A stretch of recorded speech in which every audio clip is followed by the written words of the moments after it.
Monsieur, j'ai une question.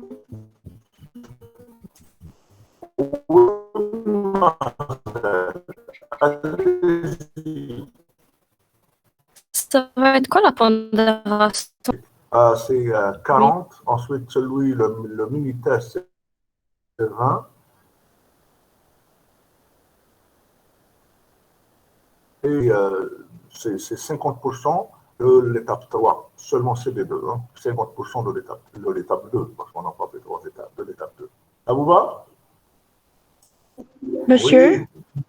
L'examen de fin d'année compte pour combien? Ok, je vais vous l'afficher tout de suite au tableau, ok? Je vais vous l'afficher au tableau. Bon, alors, donc, cinématique, examen cinématique. 40%. Examen chute libre. Plus mouvement parabolique. 20%. Examen dynamique.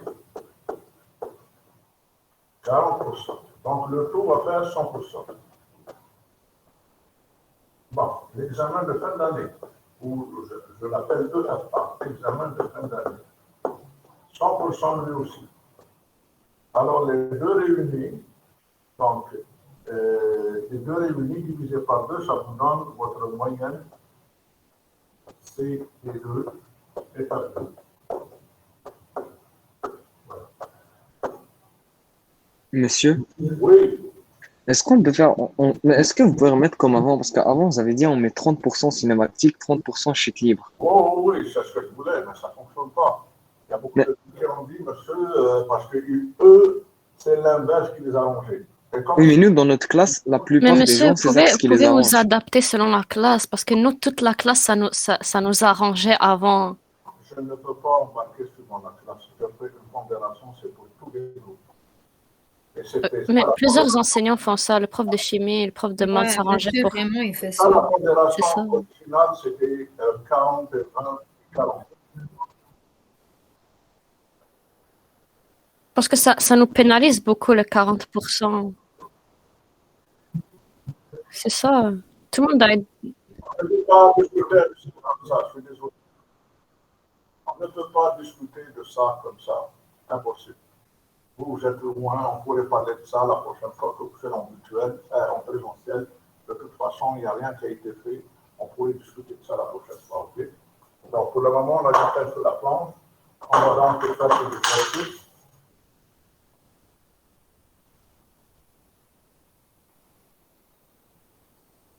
Voilà. Alors, ça, c'est l'exercice 9. Donc, on vous dit 2 balles entre en position frontale. La balle 1 a une masse de 0,2 kg, la balle 2, 0,30, etc. Bon, ça, je voudrais d'abord revenir sur cette fameuse troisième loi de Newton. Et qu'est-ce qu'on entend par cette troisième loi de Newton? Comment l'appliquer?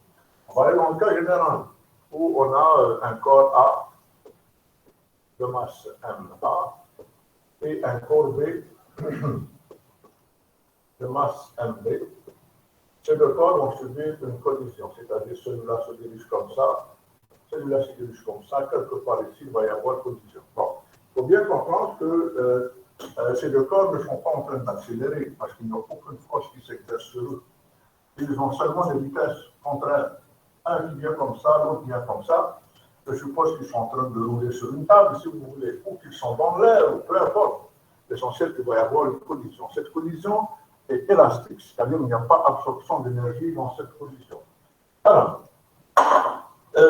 vous savez très bien, les balles, si la collision est élastique, elles vont s'entrechoquer et puis chacune va revenir de son côté, c'est-à-dire revenir sur son chemin.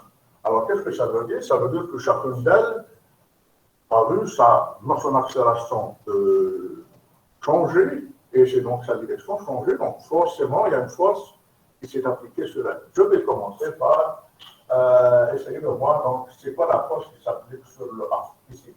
C'est une force qui dans ce sens, et qui l'a appliquée sur ACB, donc F, B, F, qui est exercée par B sur A. Donc, qu'il a nommé F exercée par P sur F. Voilà. Alors cette force, c'est elle qui va mettre en marche la masse A.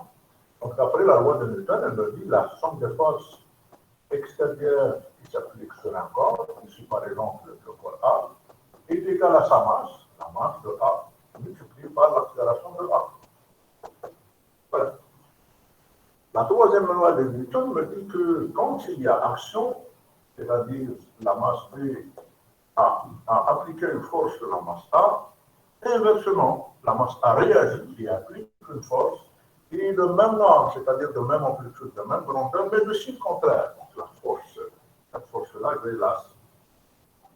donc je vais la représenter par cette flèche dans le sens contraire et je vais la nommer F que A exerce sur B.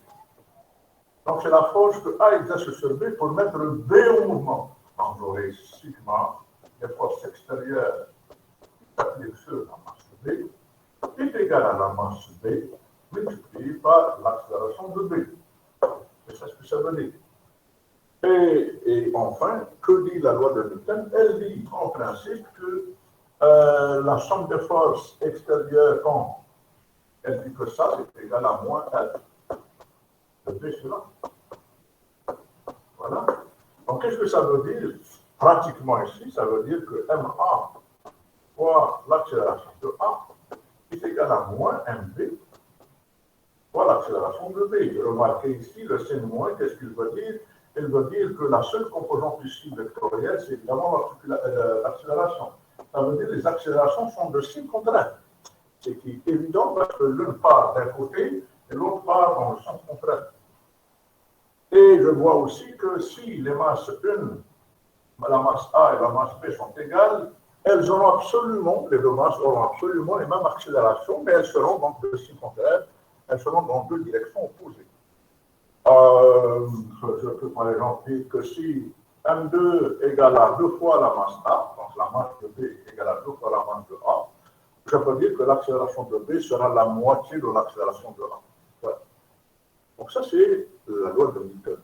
Si on va maintenant à notre exercice à nous, c'est la même chose, notre exercice à nous, donc on va le reprendre ici.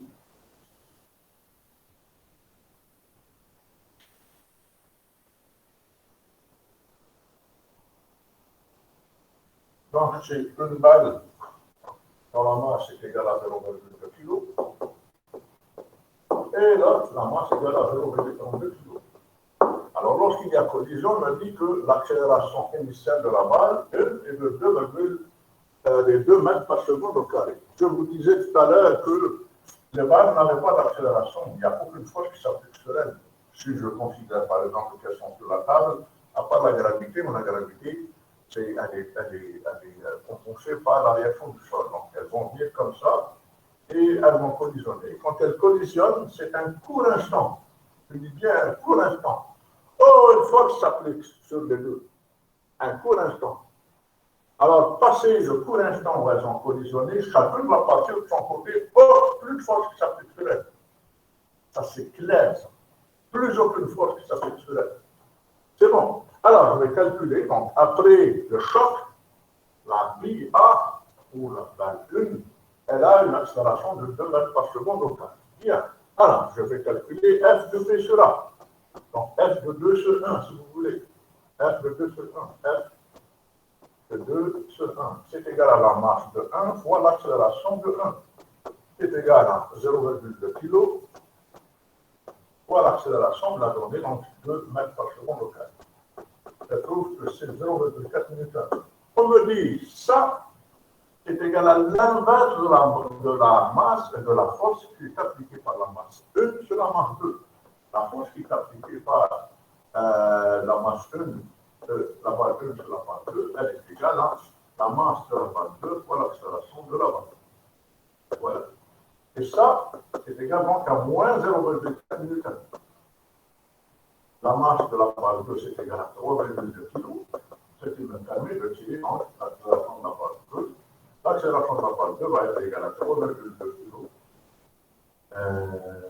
0,4 newton, pardon, divisé par 3,2 kg.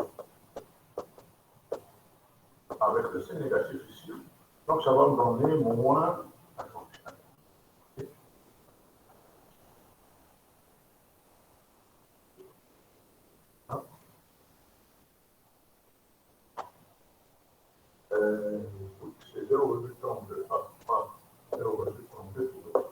qui me donne que A2 est égal à moins 0,4 newton divisé par 0,32.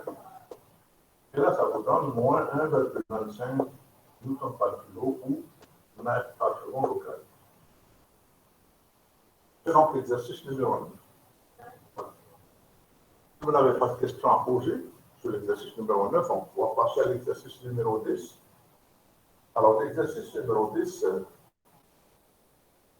j'aurais aimé qu'on ait fait en classe, mais bon, on n'a pas le choix, on va le voir ici. Donc, je vais essayer d'aller tranquillement, doucement. Si vous trouvez qu'il y a quelque chose que vous ne comprenez pas, on va revenir dessus. Donc, on me demande ici de représenter les forces, toutes les forces qui s'appliquent sur le bloc 1 en bleu, et toutes les forces qui s'appliquent sur le bloc 2 en rouge.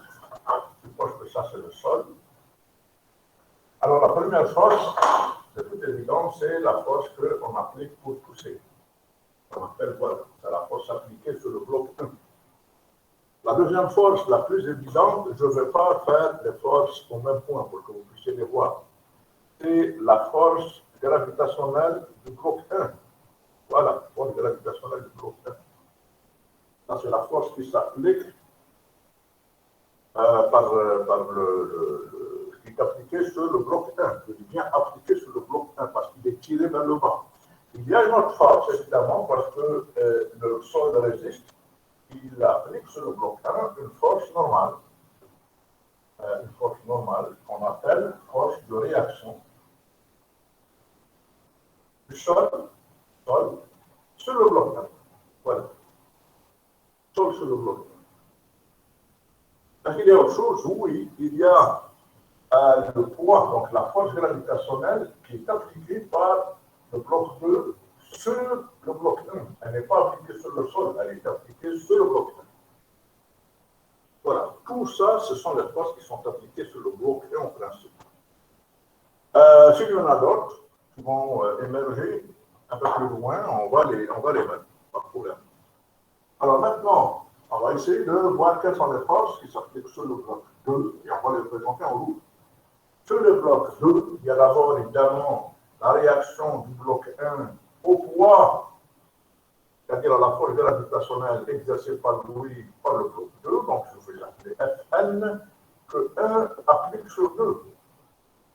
La force normale que 1 applique sur 2. Bien, est-ce que c'est tout? Non, ce n'est pas tout, parce qu'on me dit que le bloc 2, il se déplace avec le bloc 1. Mais moi, je n'ai pas appliqué de force sur le bloc 2, j'ai appliqué une force sur le bloc 1. Donc, si le bloc 2 se déplace avec le bloc 1, c'est une chose qui n'est pas normale, parce que si je n'applique pas de force sur lui, en principe, d'après la loi de l'inertie, il ne subit pas de mouvement. Mais là, il subit de mouvement, donc c'est sûr que le bloc 1 applique sur lui une force aussi. Et cette force, c'est une force de friction, de frottement. C'est elle qui va m'entraîner vers l'avant. Donc cette force, c'est comme ça, c'est vers l'avant. Et je vais l'appeler une force de frottement que 1 applique sur 2. Voilà. Force de frottement que 1, c'est-à-dire le bloc 1, applique sur le bloc 2. Bien. Est-ce que c'est tout? Je peux faire une force de frottement ici, mais ce n'est pas si nécessaire. La force de frottement du bloc 1 avec le sol, c'est-à-dire qui est contraire à la force appliquée. Mais bon, c'est pas grave. Avant de prendre en considération, mais bon, on peut la mettre si vous voulez. Force de frottement que le sol applique sur le bloc 1. Voilà. Bien. Est-ce que c'est tout? Eh non, c'est pas tout. C'est pas tout parce qu'il y a des forces qui sont ignorées. On les a complètement ignorées. Et on les ignore dans les calculs. Vous allez voir pourquoi.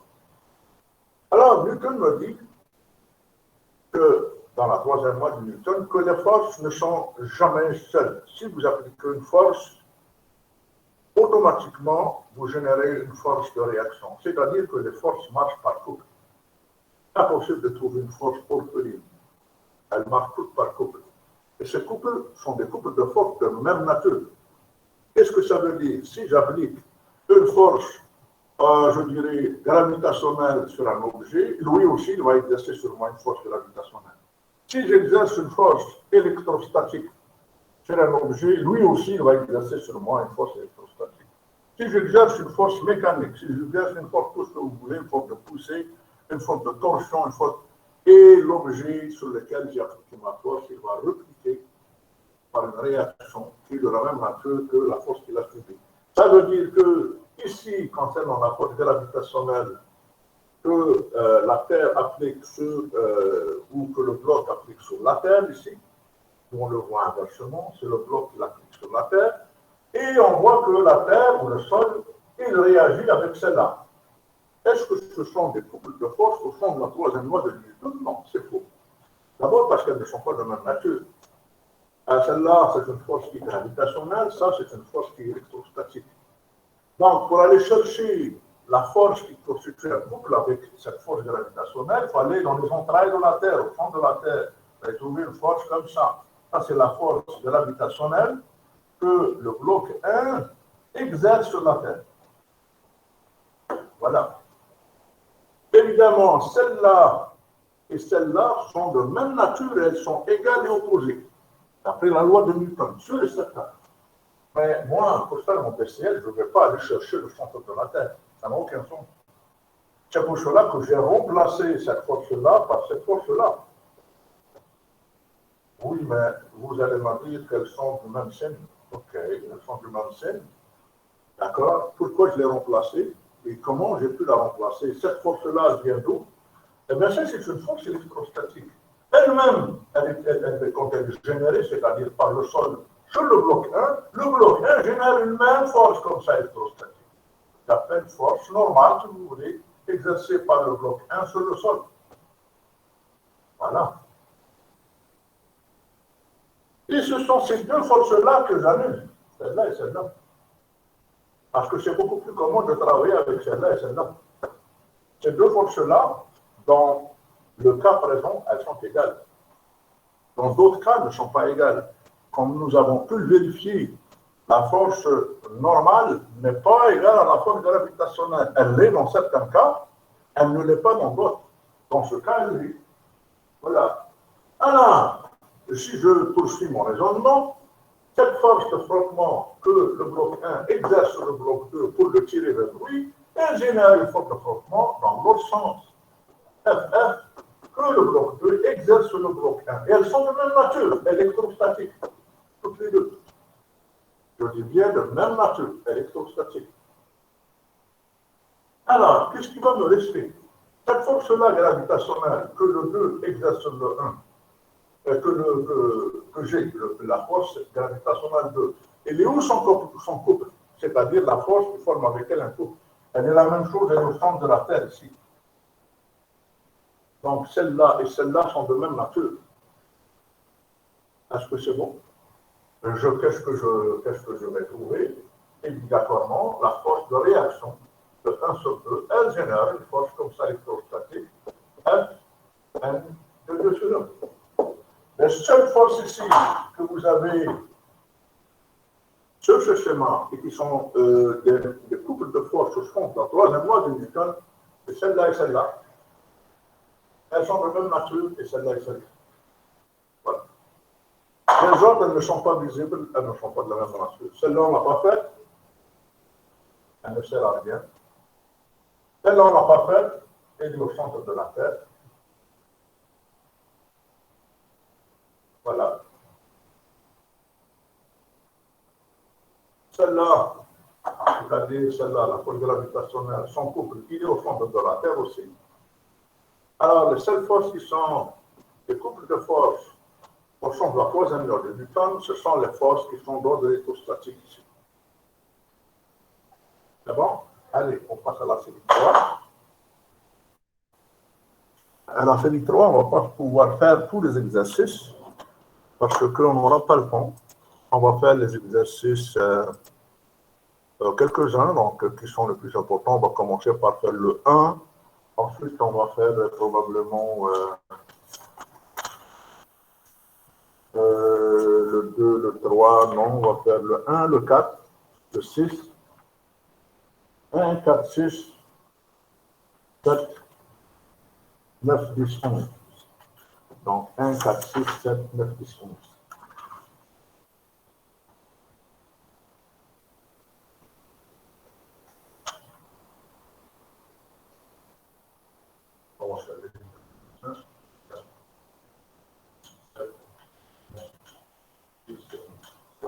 évidemment, il est déjà 1h15. On a sauté 3/4 pour faire 2, 4, 6, 7 exercices. J'espère qu'on vient de ça. Bon, ici, rapidement. Ici, il n'y a rien de compliqué, évidemment. Ici, si je considère le chemin de gauche, donc je peux le schématiser comme ça. Voici l'athlète. Il a le bras, un comme ça et un comme ça. Et il a donc il a un poids. Donc, c'est ça la force qu'il a. Donc, c'est comme ça, c'est une fonction, si vous voulez. Donc, force du bras droit, force du bras gauche. Et ici, c'est force gravitationnelle. Du moment que tout ça est en équilibre, je peux écrire que la force du bras gauche plus la force du bras droit est égale à la force gravitationnelle. Ça crée des corps. C'est sûr et certain qu'on voit très bien qu'il est équilibré, donc il y a la même force ici et là, dans tous les bras. Donc je peux dire que la force du bras gauche est égale à la force du bras droit, est égale à la force gravitationnelle divisée par 2. C'est sûr et certain que du moment que vous vous accrochez comme ça, suivant deux forces ou deux fonctions qui sont parallèles à la force gravitationnelle, donc chaque bras va supporter la moitié de votre poids. Maintenant, dans l'autre cas, vous avez donc, voici le corps du bodybuilder ou de l'athlète. Voici donc votre repère sur lequel vous allez faire la projection de vos forces. Vous avez une force qui est comme ça. Vous pouvez appeler la force du bras gauche. Et une force qui est comme ça. Vous pouvez appeler la force du bras droit. Et vous avez la force gravitationnelle qui s'applique sur le ballon. Voilà. Ici, vous avez des angles. Donc, vous avez donné ici des angles de 60 degrés ici. Donc, on le retrouve là, c'est les mêmes. Et 60 degrés ici, on le retrouve là, c'est les mêmes. Et 60 ici et 60. Bien. Alors, on me demande, c'est quoi la force? Dans quelle situation du gymnaste c'est quoi le plus, la plus grande force? Évidemment, ça va être ici. On va le voir. Ceux qui font ce genre d'exercice le savent très bien. En plus, vous écartez les mains quand vous voulez faire ça, ce genre d'exercice, plus ça devient difficile. À la limite, à 80 degrés, c'est plus possible de s'élever. Bien. Alors, ici, je peux dire que la somme des forces suivant Y, ici, la somme des forces suivant Y, la composante de celle-là et la composante de celle-là doit être égale à G. La composante de celle-là en Y est égale à F du bras gauche multiplié par le cosinus de cet angle, le cosinus de 30. En mettant donc le sinus de 60, c'est de 60. Plus la force du bras droit, sinus de 60 aussi, est égal à G. Vous avez 75 fois 9,8. Ça, G. Alors, je peux donc dire tout de suite que FB gauche est égal à FB droit, c'est égal à G, divisé par 2 fois sinus 60. Et ça, c'est beaucoup plus grand que FG sur 2. Parce que sinus 60, c'est quelque chose qui est inférieur à 1. Donc, on voit que très bien qu'on doit déployer une force qui est beaucoup plus grande pour faire ce genre d'exercice avec les bras ouverts à 60 degrés par rapport à la verticale, à l'horizontale. Bien, exercice numéro 4, directement. Voilà, exercice numéro 4. Bien. Pour ce genre d'exercice, donc vous allez en avoir un semblable, c'est presque sûr. Il faudrait savoir quoi considérer comme système. Parce que la loi de Newton, qu'est-ce qu'elle dit? La troisième loi, elle dit la somme des forces extérieures qui s'appliquent sur un système est égale à la masse du système multipliée par l'accélération du système. Qu'est-ce que ça veut dire? C'est quoi le système? On ne l'a jamais dit, nous, système. Mais là, il faut qu'on dise c'est quoi un système. Si moi, je me considère comme étant un système, et que je suis dans l'espace, et que je suis en train d'appliquer des forces internes, c'est-à-dire pour pouvoir mon bras, mon pied, ce sont des forces que je suis en train d'appliquer. Toutes ces forces ne sont pas des forces extérieures à moi. Elles sont des forces intérieures au système, le système qui est moi. Donc ces forces-là ne vont pas provoquer un mouvement et ne vont pas me donner d'accélération. C'est ça ce que je veux dire, cette loi de Newton. Donc, dépendamment du système que vous allez prendre, vous allez faire des calculs qui sont différents. Alors, regardez. Ici, dans ce système, j'ai une tension T ici, ça c'est clair, tension T, et j'ai une force de traction ici de 250 newtons.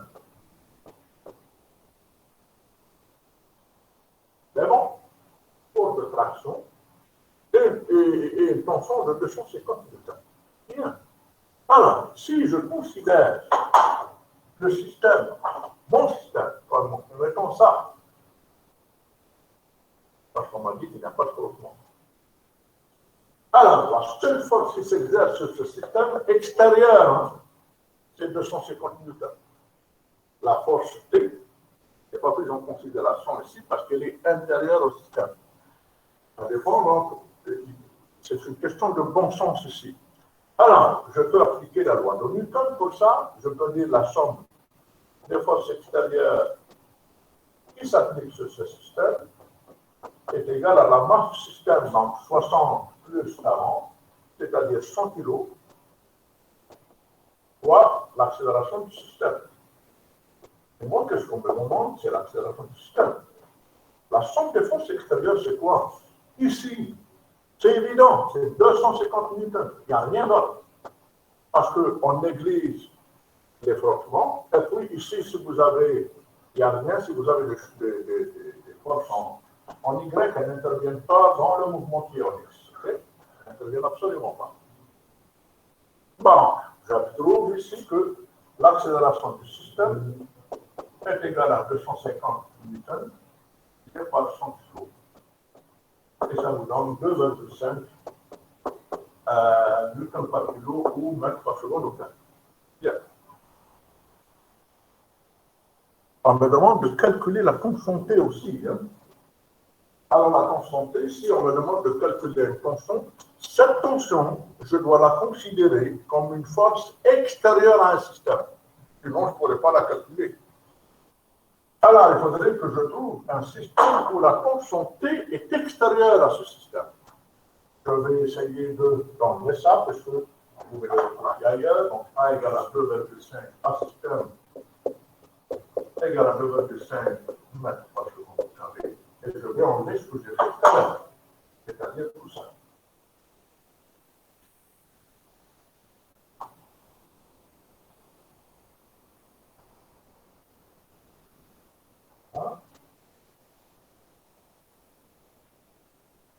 Voilà.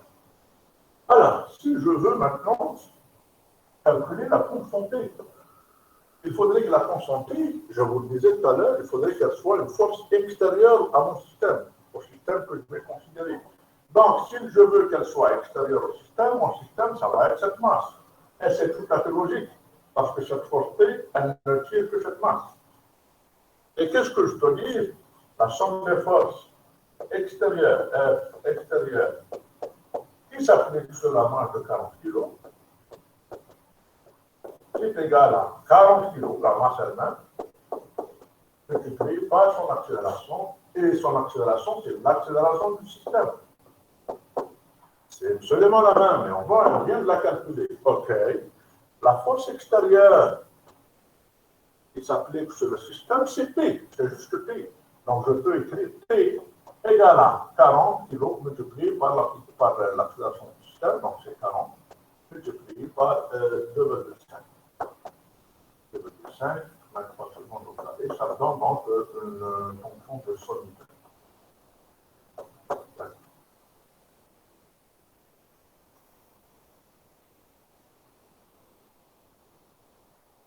Exercice numéro 6. Le 5, c'est un exercice qui est redondant. On va voir le 6. Le 6, c'est donc, voilà, c'est toujours un petit créneau. Mais maintenant, les deux mobiles ne sont pas horizontales. L'un est horizontal, l'autre est vertical. Donc On va voir comment faire. Bien. Alors, ici, quand vous avez un système comme celui-là, essayez de voir quelles sont les forces qui s'appliquent, les forces extérieures au système. Je dis bien. Alors, pour pouvoir faire mon système, je vais commencer d'abord par faire ici la force gravitationnelle qui s'applique sur la masse M2. C'est facile à faire, ça. Elle vaut 196 newtons. C'est 20 multiplié par 9,8, 196 newtons. Bien. J'ai une tension T ici, c'est sûr. Si je considère ça, je vais l'avoir comme ça. Si je considère ça, je vais l'avoir comme ça. C'est comme vous voulez, on va voir. Et j'ai FF. Regardez FF. FF, c'est une force qui s'oppose à F. En principe, elle est comme ça. C'est ça FF. Donc, je peux l'enlever d'ici, FF. Si je considère que c'est tout ça mon système, regardez, tout ça mon système, alors FF, elle va s'appliquer ici. Comment? On va voir. Si je vais supprimer la poulie et rendre mon système complètement à l'horizontale, je relance ici une force de 30 kg, reliée par une corde à une force de 20 kg. Et ici, il y a une tension T, c'est clair. De ce côté, il y a une force de 196 newtons. De ce côté, il y a une force F. Et évidemment, de ce côté, il y a une force FF. Voilà, parce que je mets toutes les forces qui sont collinéaires et qui ont le même sens, je les mets de l'autre côté. Donc celle-là, elle est dans ce sens, je les mets du côté de la force gravitationnelle qui s'applique sur la masse de 20 kg. Ok, donc mon système, c'est celui-là. Ah, je dois pouvoir donc calculer quelle est la force qui va donner au système une accélération de 0,4 mètres par seconde au carré. J'applique la loi de Newton. Elle me dit la chose suivante, la somme des forces extérieures qui s'applique sur mon système est égale à la masse du système, c'est-à-dire 30 plus 20, 50 newtons, 50 kg, multiplié par ça, par 0,4 mètres par seconde au carré. Et ça vous donne 20 newtons. Ça, ok. Mais la somme des forces extérieures, c'est quoi? La somme des forces extérieures, c'est, regardez, T, c'est une force intérieure. Si je considère mon sens positif, c'est le sens du mouvement comme ça va être F moins 196 newtons moins FF. Non, j'aurai F moins 196 newtons moins FF est égal à 20 newtons. Qu'est-ce que je cherche? Celle-là, je la connais, c'est égal à 50 newtons, je cherche F. Donc j'aurai F est égal à 20 newtons plus 196 newtons plus 50 newtons. Et là, ça nous donne 266 newtons. 187, 246, 266. Ouais. Donc, il faut appliquer sur le bloc de 30 kg, il faut appliquer une force qui le tire comme ça, de 266 newtons. Elle va nous procurer une accélération de 0,4 mètres par seconde au carré. Bien, on va faire le 7 maintenant. Il n'y a pas de questions à poser. On va faire le 7. J'aurais pu vous demander de calculer la constante T. Hein.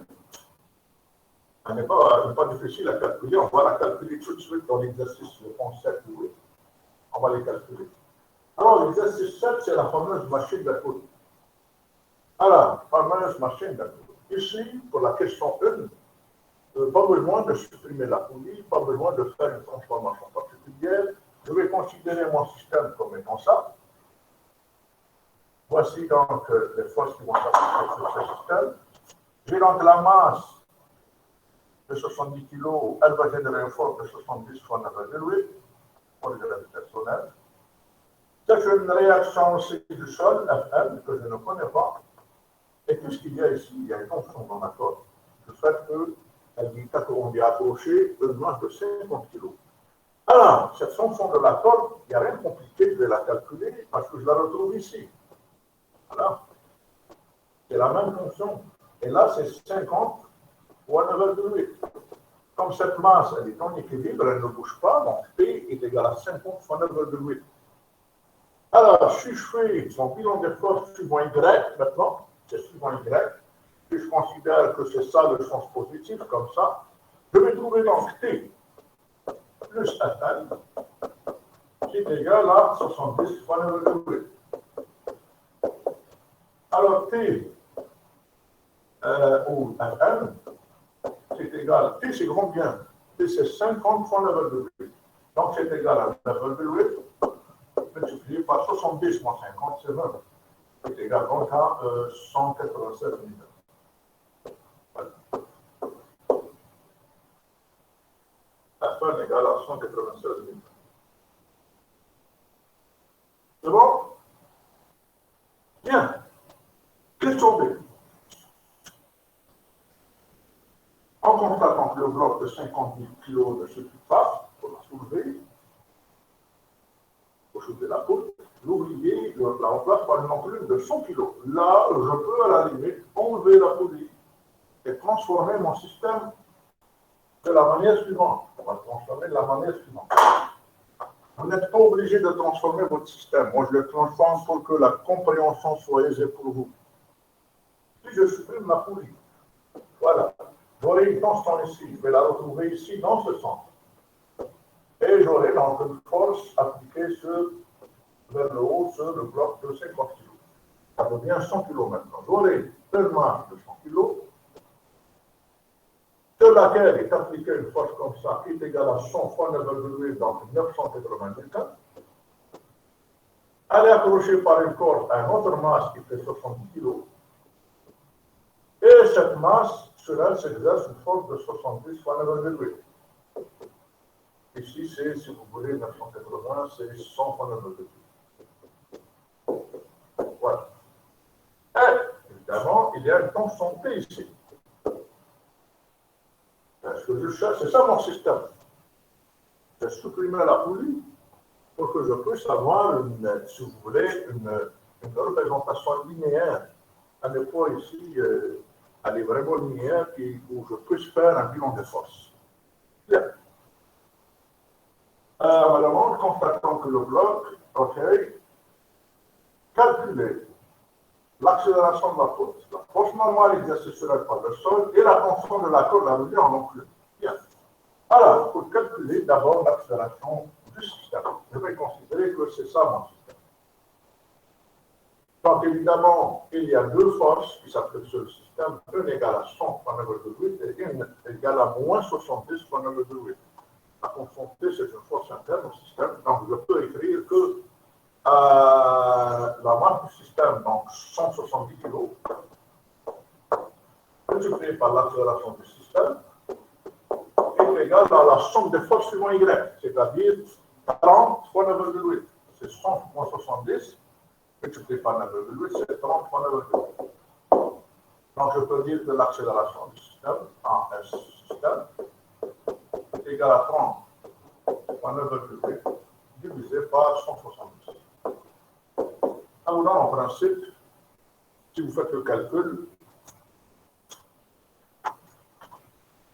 c'est l'exercice numéro 7, ça vous donne en principe 1,73 mètres par seconde au carré. 1,73 mètres par seconde au carré. Voilà. C'est bon? Et calculer l'accélération du système. Ensuite, on me dit, c'est quoi la force normale? La force normale Fn, que le sol exerce sur le bloc. La force normale est égale à 0, parce que le bloc de 70 kg, il n'est plus en contact avec le sol, c'est évident. Ensuite, je vais calculer T maintenant. Pour calculer T, je vais considérer que mon système maintenant, c'est celui-là. C'est seulement la masse de 70. OK, qu'est-ce que je peux écrire? Seulement la masse de 70. Qu'est-ce que je peux écrire? Je peux écrire que T moins 70 fois 9,8, ce sont les deux seules forces qui s'appliquent sur le bloc de 70.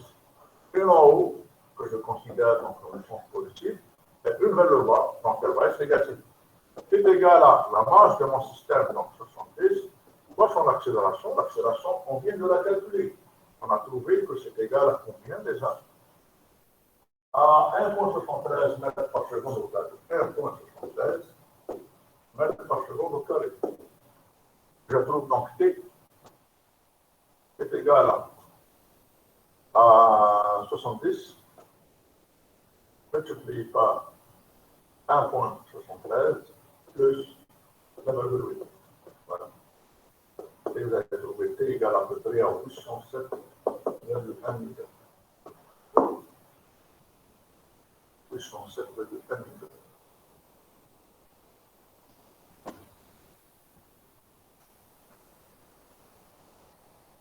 Ça concerne l'exercice numéro 7.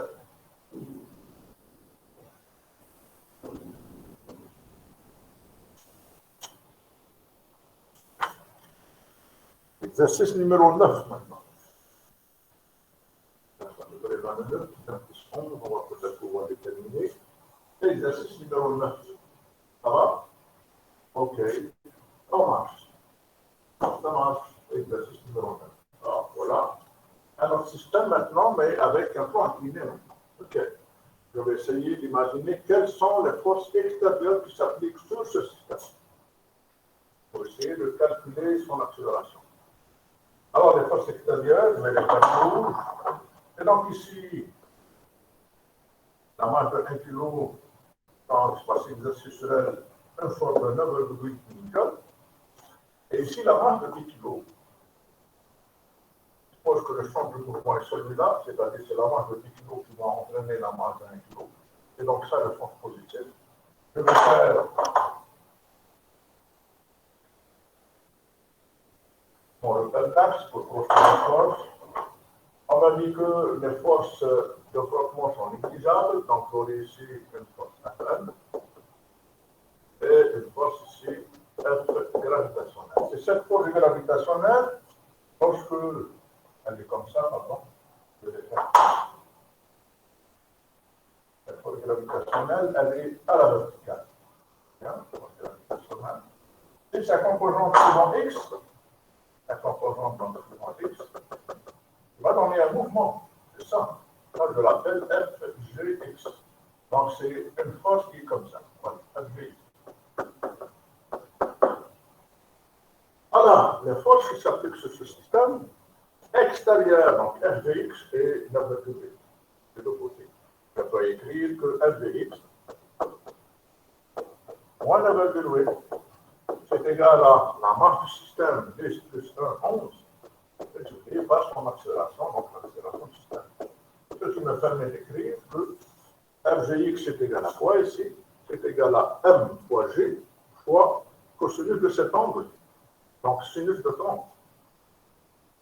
Cosinus de cet angle, donc sinus de 30, je peux écrire donc M fois G, M c'est 10, fois 9,8, et 98 fois sinus 30, 0,5, c'est 49. Donc 49 moins 9,8 est égal à 11 fois l'accélération du système. C'est donc facile de tirer l'accélération du système. Est égal à 49 moins 9,8 divisé par, et vous allez trouver que l'accélération est égale à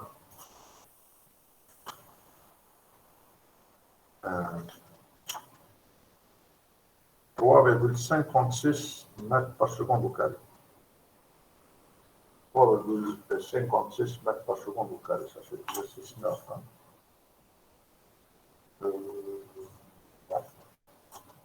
Ça fait le bout de celui-là. On trouve 3,56 mètres par seconde au carré, effectivement. 3,56 mètres par seconde au carré.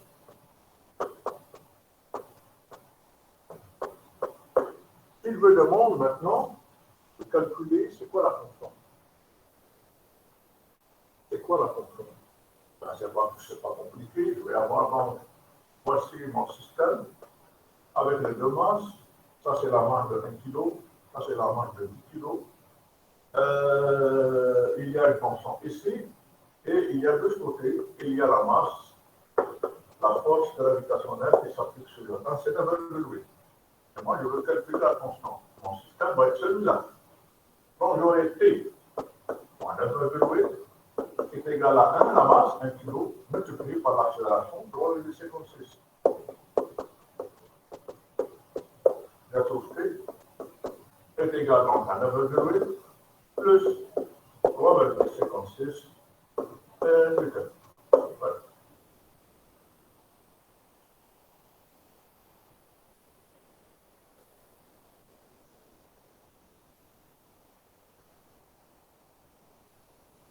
C'est bon?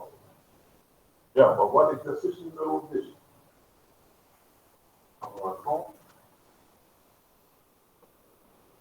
Ça, c'est l'exercice 8. Ah, l'exercice numéro 9 avant. Oui, numéro 9, ensuite 10. Pas de questions à poser? Ok, on continue. Voici l'exercice numéro 9.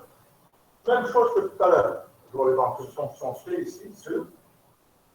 Et je vais avoir ici, de ce côté, je vais mettre ma masse ici. Je fais tout ça.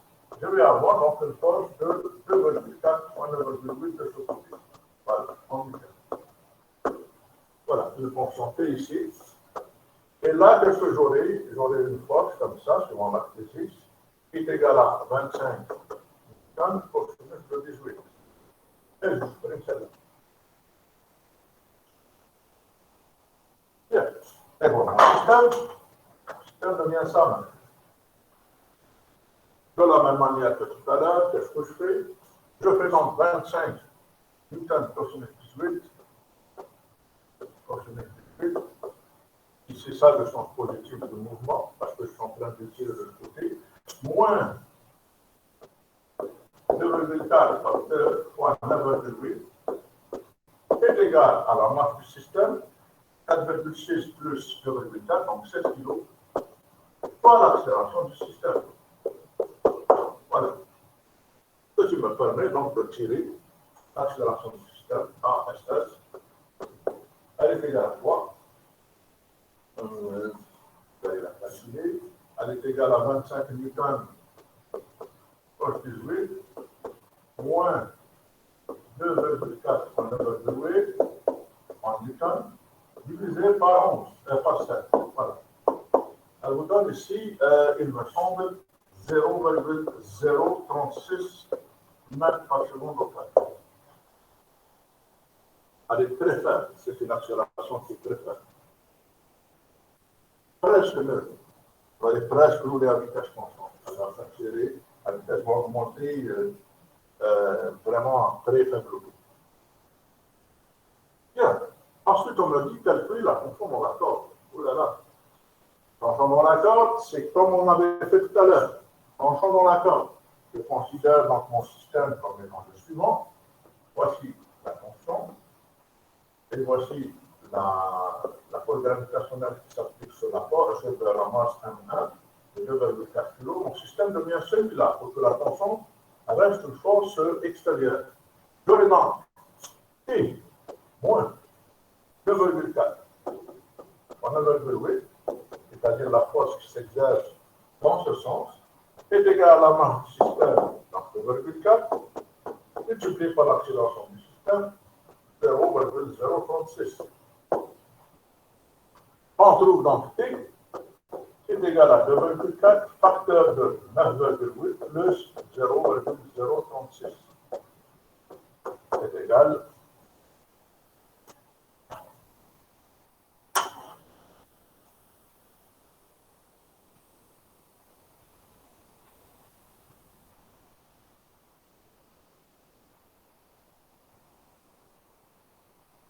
à 23,60. Évidemment, ce qui vous a été donné dans le corrigé est faux, 23,6 newtons. Je ne sais pas d'où elle est tombée cette valeur. C'est 23,6 newtons, ok? Ça a dû donner quelques petites réflexions d'élèves qui ont réfléchi. Il y en a certainement quelques-uns qui se sont trop grattés le crâne à vouloir savoir comment trouver le seul que j'avais donné et qu'ils n'ont pas trouvé. Donc c'est 23,6 newtons. Ça, c'est l'exercice là. L'exercice 10. Bon, voilà l'exercice 10. Alors, cet exercice qui a été dénommé par un certain élève célèbre il y a une dizaine d'années. Quand j'avais donné cet exercice dans le cours, j'ai donné à peu près 10 minutes. Ah ben, il n'y a pas d'élève qui a réussi à le faire. Pourtant, c'est un exercice facile. C'est fort catégorisé comme exercice difficile, ça. Sauf qu'il y avait plusieurs inconnus ici, vous voyez. Et les élèves ne savaient pas par où commencer.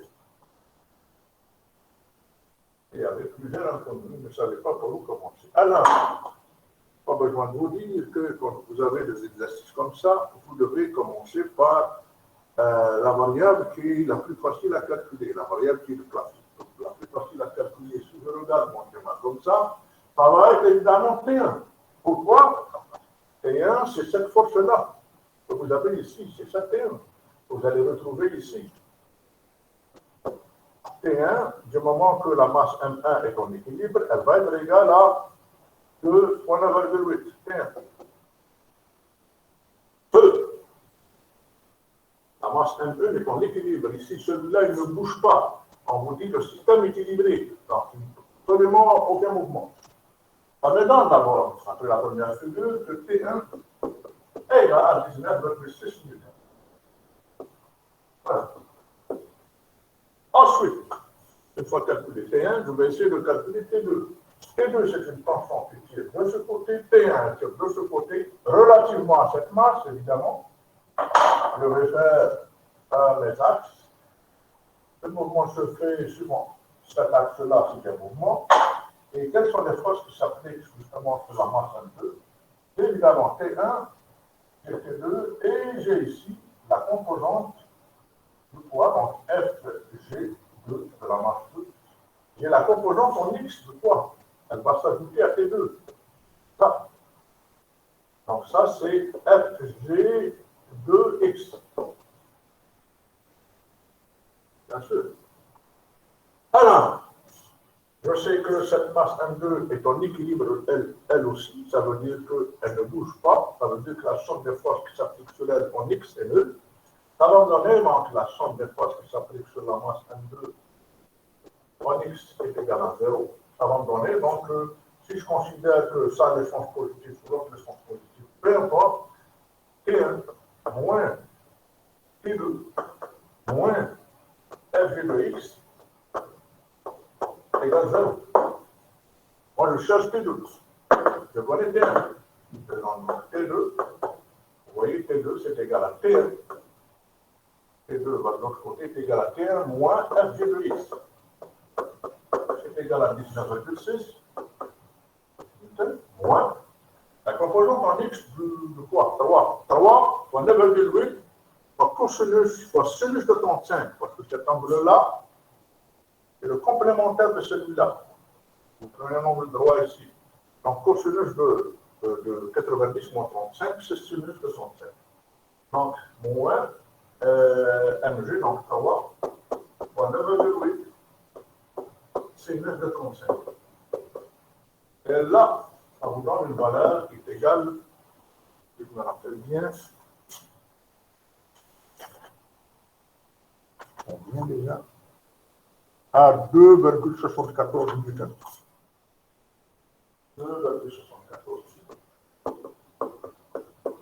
Voilà, parce que c'est de la même manière, on procède de la même manière pour calculer la constante T3. Ça peut vous paraître difficile, mais vous voyez, petit à petit, le voile se lève. Voici donc mon système d'axe concernant la masse M3. Il y a ici T2 que je viens de calculer, T2. Il y a ici T3 que je cherche à calculer. Et il y a ici la masse, la composante gravitationnelle G3. Voilà. De la même manière, la masse M3 est en équilibre.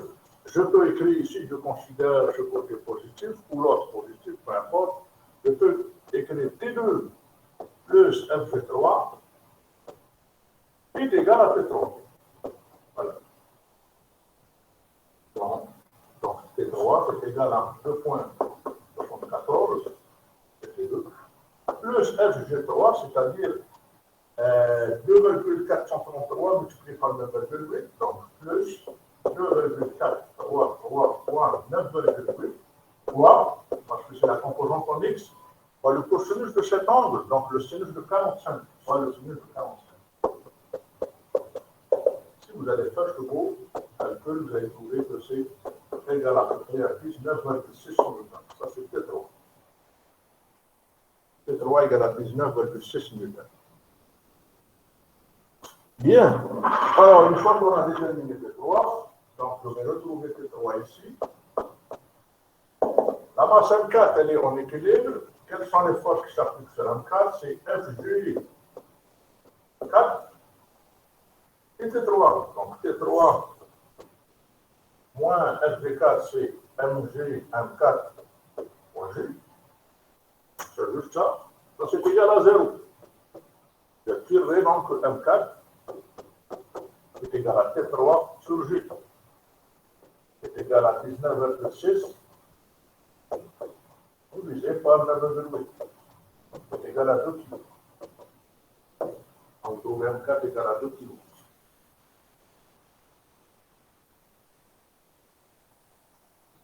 C'est bon? Des questions à poser? Non? On va faire l'exercice 11. On laisse à peu près 5 minutes. Alors, l'exercice 11. Attention à l'exercice 11. Hein? Et voilà, l'exercice 11. Une masse de 2 kg se trouve sur un plan incliné à un angle de 30 degrés. Elle est reliée à une masse de 7 kg posée sur une surface horizontale. Les deux masses glissent sans frottement. La poulie est de masse négligeable. Donc, je peux. Alors, quelle est la force qui tire le 2 kg vers le bas comme ça? Évidemment, cette force-là, F de droite, si vous voulez, F de droite, elle est égale à quoi? C'est égal à mgx, c'est-à-dire, voici la force gravitationnelle, et donc c'est sa composante suivant x, qui est égale donc à la masse 2 kg, fois 9,8, fois le cosinus de cet angle, ou sinus de 60, sinus de 30. Cosinus de 60 ou sinus de 30. Donc FB, la force de droite, elle est égale à 2 fois 9,8 fois sinus de 30. C'est bon? À ce moment-là, je peux tout de suite changer mon système. Je reviendrai comme ça. Ici, la concentrée. Ici, une force qui est égale à 2 fois 9,8 dans 19,6. Sinus de 30, c'est 9,8 newton. Voilà. Et je supprime tout ça. Voilà. Et qu'est-ce qu'on me demande? On pousse sur la boîte horizontale avec une force de 3 newtons, des deux masses 10. Et qu'est-ce qu'on me demande? Les demande calculer la force unie de deux masses.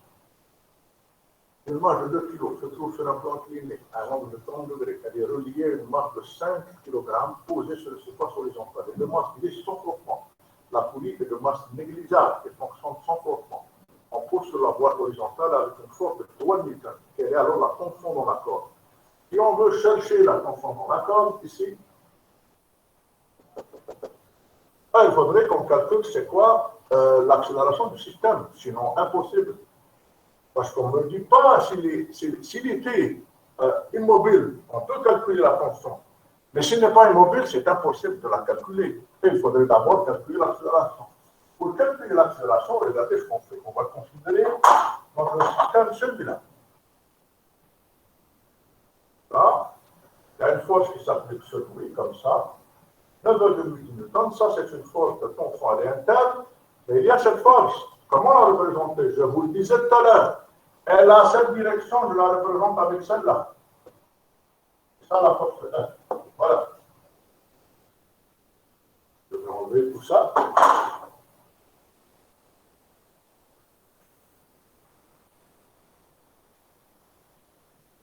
Voilà ce que c'est ça la force F. Bien. Si je fais mon bilan de force ici, je peux tout de suite dire c'est ça mon signe positif, puisque je suis en train de pousser pour faire passer le système dans la pompe. Donc c'est égal, donc la somme des forces suivant X c'est 9,8 plus F est égal à la masse du système pour l'accélération du système. Ce qui me permet de tirer l'accélération du système est égal à 9,8 plus F, 3 newtons, donc 12,8, divisé par la masse du système, 5 plus 2, 7. Je vais trouver une accélération de 12,8 divisé par 7. Je vais trouver une accélération de 1,82 mètres par seconde au carré. 1,82 mètres par seconde au carré. Right. Super. Ah, j'ai déterminé l'accélération. Maintenant, je vais pouvoir calculer le constant, considérant que mon système, c'est juste la masse de 2 kg. Alors, j'aurai deux forces externes, ou plutôt trois forces externes, celle-là, celle-là et celle-là. Vous voyez? Ça va? OK, j'aurai donc la somme des forces qui s'appliquent sur mon système, donc c'est T, moins 9,8, moins 9, moins F, est égal à la masse 2 kg, fois l'accélération 1,82. Ce qui me donne T est égal à 2 fois 1,82 plus 9,8 plus F.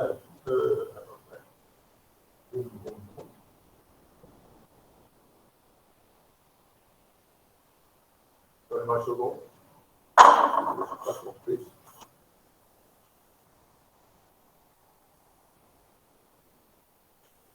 Au moins, il y a peut-être plus de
Ah, excusez-moi.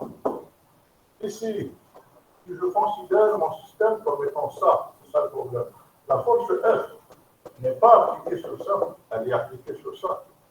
Elle est appliquée sur la force de 5 kg. Elle n'est pas appliquée ici sur mon système. Mon système ici, c'est seulement 9,8. Vous voyez, 9,8 et la constante qu'il y a comme ça. C'est juste ça. Donc 9,8 de ce côté et la constante qu'il y a de ce côté. La constante qu'il y a de ce côté, donc T, oui. Constante qu'il y a de ce côté. T, F, T. Et donc,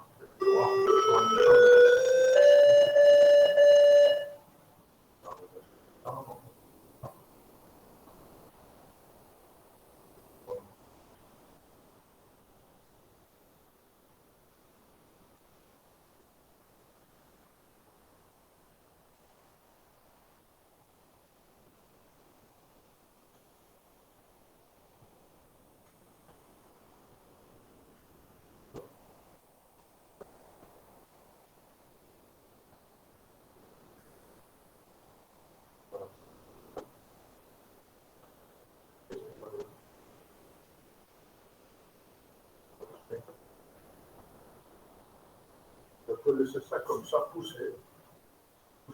Celui-là, il va juste tomber par sa force. Oui. OK, j'aurai donc T est égal à T, c'est égal à 2,2 fois 1,82 moins 9,8, donc plus 9,8. T égale à 1. Excusez-moi, 9,8 plus F égale en maximum. Et voilà, égale à 2 fois 1,8. Donc T, c'est égal à 2 fois 1,82 moins plus le 9,8. Voilà. Ça vous donne, essayez de calculer, donc 2 fois 1,82 plus 9,8. 13,18. 13,44, c'est ça?